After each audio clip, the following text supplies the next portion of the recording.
A young couple, Pippa and Thomas, decide to move in together. They start renting a beautiful studio apartment. It looks like they get on well with each other, have the same sense of humor, and enjoy each other's company. Both of them are very excited to move their relationship to the next level and start living together.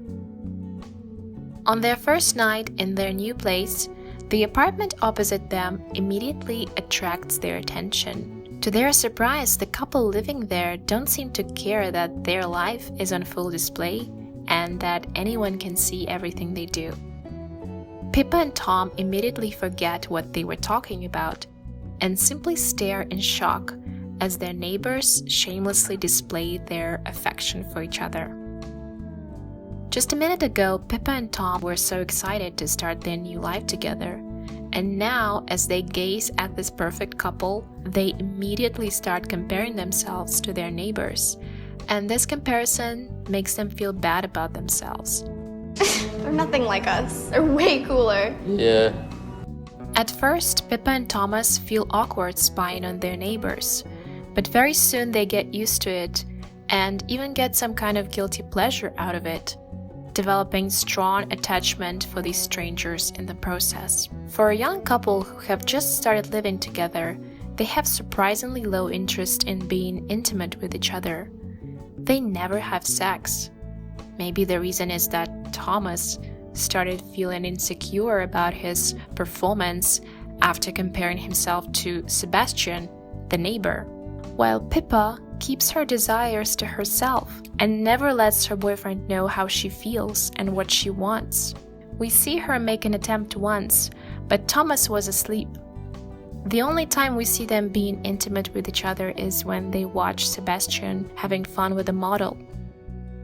The life of their neighbors seems so much more interesting to them than their own that they even gossip about them with their friends, as if their neighbors were celebrities.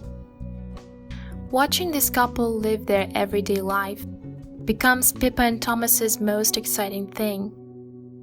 Their obsession quickly starts to take over their lives, bringing destruction into their relationship. The neighbors, Sebastian and Julia, are so close. They're right there, just like the phone in your hand, with instant notifications beeping all the time. Just one tap on the screen, and you're on Instagram. In this picture-perfect world of successful people, the world where you can get lost and end up wasting hours mindlessly scrolling, forgetting about your own life, Pippa and Thomas have found something even better than social media, something that's even more easily accessible. They just have to look out of the window to, quote-unquote, check on their neighbors. It's so tempting. What they are doing is very similar to being obsessed with someone's life on social media. Their neighbors are like influencers who put their personal life on display and make money off of it. And Tom and Pippa are consumers of their content. I wouldn't call Pippa and Thomas perverts. They did take their curiosity too far, but to be fair, aren't we all looking in on other people's lives on social media? Haven't we all at least once developed some kind of weird connection and attachment to a YouTuber? Have you ever felt that you can relate to someone online so much that you started caring about them? And then when this YouTuber got involved in some scandal, we felt something similar to betrayal, as if they personally have let us down. I know that for some people, influencers almost become like friends, or should I say, serve as substitutes for friends. I think that most of us are a bit like Pippa and Thomas. We get curious about strangers. It's natural, but when we intentionally invest a big portion of our time and energy to follow them, to compare ourselves to them, and to care about them, then it becomes unhealthy and even toxic. For a while, they are in it together, but then Tom realizes they've gone too far, that it's unhealthy for them. Apparently, Thomas has enough self-control and enough interesting things in his life to stop. But it's not the same for Pippa. As she mentions in the beginning of the film, she worked really hard on her education and didn't have any fun during her school years, unlike her boyfriend, who had time to live a careless life. In a conversation with Julia, Pippa shares that she has a tendency to get really zoned in on one thing, and that's all she can think about. Watching the neighbors became that one thing for her, and it grew into a habit. And the best way to kick a habit is to replace it with a new one. Maybe she truly wants to put an end to her obsession, but the problem is, Pippa doesn't have anything else that would be as exciting as watching the neighbors to replace her addiction with. Thomas also doesn't help. He just leaves Pippa to it. He becomes distant, judgmental of his girlfriend. Had he shown a bit more interest in his girlfriend, talked to her, taken her out, made love to her, he could have pulled her out of this developing obsession. Pippa felt lonely and judged by her boyfriend. She didn't have anyone to turn to, so she turned to her addiction with even greater force. Turned to the neighbors, turned to the fictional characters she created in her mind. The couple even stopped talking to each other, the distance between them growing. Even if she wanted to stop, even if she had something to replace her obsession with, it would have been very hard to do, because she didn't take any steps to ease her way into it. They could have put the blinds on their windows, not to be tempted to stare at their neighbors, and also to get some privacy themselves. Maybe then they would start talking to each other. It's just like when you go on a social media detox, it's best to delete the apps from your phone and even block the websites on all of your devices. It's impossible to quit something while it's always there, right in front of you. As time goes by, Pippa's obsession with the neighbors progresses. Very soon, it's no longer just about comparing her life to theirs. Not just about admiring them, it's even more.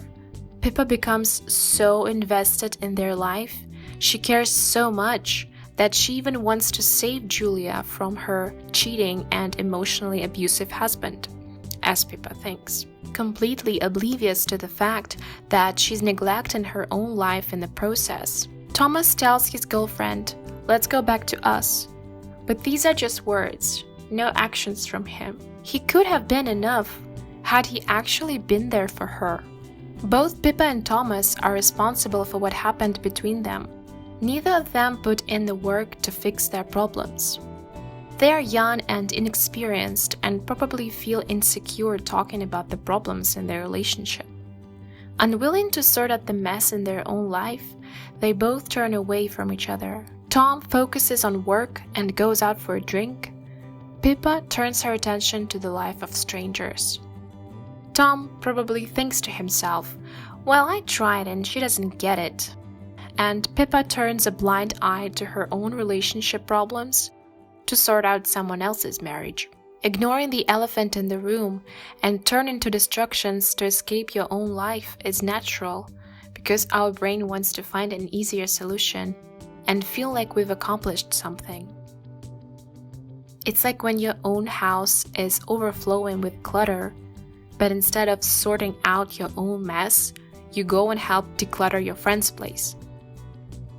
It's painful to start with yourself, to admit your own defeat. But start with ourselves we must. Making a conscious effort to work on our own issues will eventually make us stronger, better, and then maybe we will be able to help others, if they ask us for help. When I watch films, I like to find something I can learn from the character's experience. Here are some questions I asked myself after watching this film. I think they can be very helpful for everyone who watched this film and would like to improve their relationship and life in general. Number 1. How much time do I devote to social media? To watching someone's life? Is it healthy? Does it bring me more good or bad? Does it make me envious? Does it make me diminish my own success? Does it make me want to change myself and become more like them, the people I follow? Do I avoid having important conversations with my partner for fear of being misunderstood, looking silly, or offending my partner? Do I tend to distance myself from my partner and reject their help when I find myself in a difficult situation? Number 4. Do I turn away from my partner when they obviously need my help? What are your thoughts on this film? Let me know in the comments. I don't think we should spy on our neighbors. Right.